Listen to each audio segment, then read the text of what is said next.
पूज्य मालिक को कोटि कोटि प्रणाम और सभी भाई बहनों को नमस्कार। पूज्य बाबूजी के अनुसार दर्शन एक ऐसा विषय है जिसका आधार तर्क नहीं अपितु अंतःस्फूर्ति है।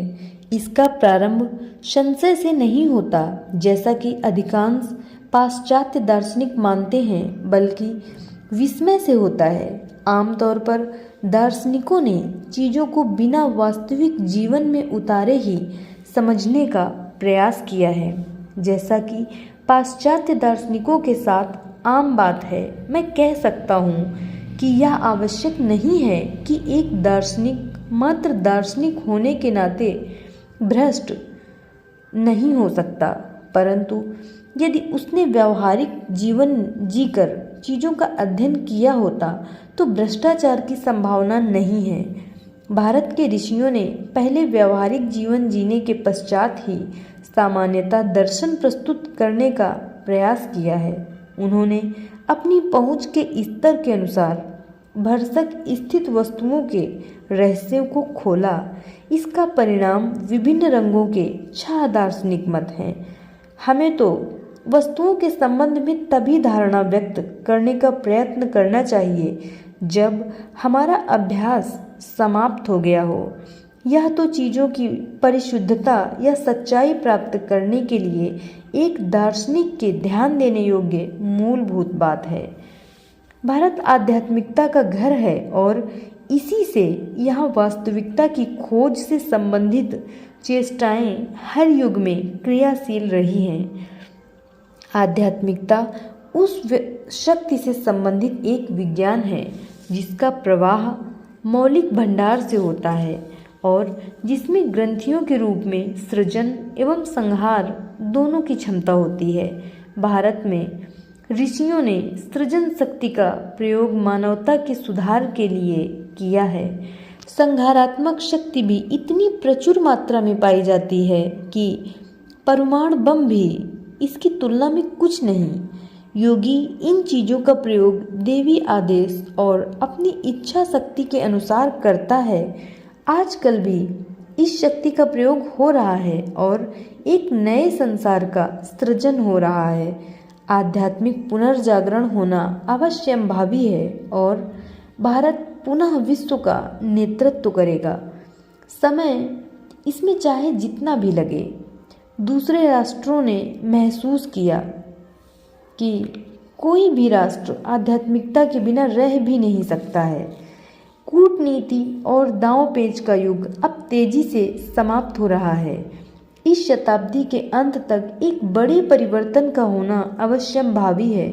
प्रत्येक मनुष्य को नियति का सहर्ष स्वागत करना चाहिए और आध्यात्मिकता के पथ पर आ जाना चाहिए। इसमें ही उसके कल्याण का संवर्धन निहित है। मैं यहाँ पर महानतम दर्शन उजागर कर रहा हूँ। प्रारंभ में लोग इसको संभवतः न समझ पाएं, परंतु कालांतर में वे अवश्य ही वैसा अनुभव करने लगेंगे। मैं जो कुछ भी कहता हूँ या लिखता हूँ यह मेरे निजी अनुभव के आधार पर है। इस संसार में हर व्यक्ति शांति चाहता है।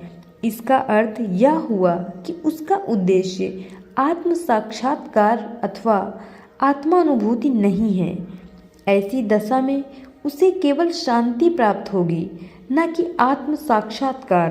परंतु यदि आत्म साक्षात्कार उद्देश्य हो तो शांति तो इस मार्ग में स्वयं आएगी। हमें साक्षात्कार को केवल जानने का ही प्रयत्न नहीं करना चाहिए, बल्कि इसे प्राप्त करने की कोशिश भी करनी चाहिए। आमतौर पर लोग सोचते हैं कि इसी जीवन में मोक्ष प्राप्त करना संभव ही नहीं बल्कि असंभव भी है, परंतु यह एक गलत धारणा है। कौन जानता है कि हमारा यही जीवन अंतिम जीवन हो जो हमें मोक्ष की ओर ले जा रहा हो। किसी के लिए घरेलू दायित्वों से पूर्णतया विमुख होकर जंगल में भागकर बिना किसी निश्चित उद्देश्य या प्रयोजन के इधर उधर भटकने का कोई औचित्य नहीं है। वास्तविकता यह है कि वैराग्य की उस अवस्था में भी कदाचित ही कोई सांसारिक विचारों से मुक्त होता है। इस साधना प्रणाली की सबसे महत्वपूर्ण विशेषता यह है कि यह आम आदमी के सामान्य सांसारिक जीवन के साथ साथ चलती है, जिसमें वह अपने जीवन के कर्तव्यों एवं दायित्वों का पूरा ध्यान रखता है, ताकि जीवन के दोनों पहलू सांसारिक एवं दैवीय समान रूप से प्रकाशित होकर विकसित हो सके। हम लोगों का उद्देश्य इन विचारों का केवल प्रवचन और प्रसारण करने का नहीं है, बल्कि उन्हें अभ्यास में लाने और दैनिक जीवन में लागू करने का है। मिशन का उद्देश्य महान गुरुदेव के आदर्शों का इस नव प्रवर्तित सहज मार्ग प्रणाली द्वारा प्रसार करना है और समस्त जन समुदाय में दैवी चेतना का जागरण करना है, ताकि वे प्रगति के पथ पर आरूढ़ हो सकें। इसके लिए यह अत्यावश्यक है कि प्राचीन पद्धतियों को, जिनमें बलात्, तप एवं कठोरता का विधान है तथा जो आज के जीवन के पर्यावरण में बिल्कुल ही बेमेल हैं, निकाल दिया जाए और उनके स्थान पर सरल और स्वाभाविक उपाय लगाए जाएं। धन्यवाद।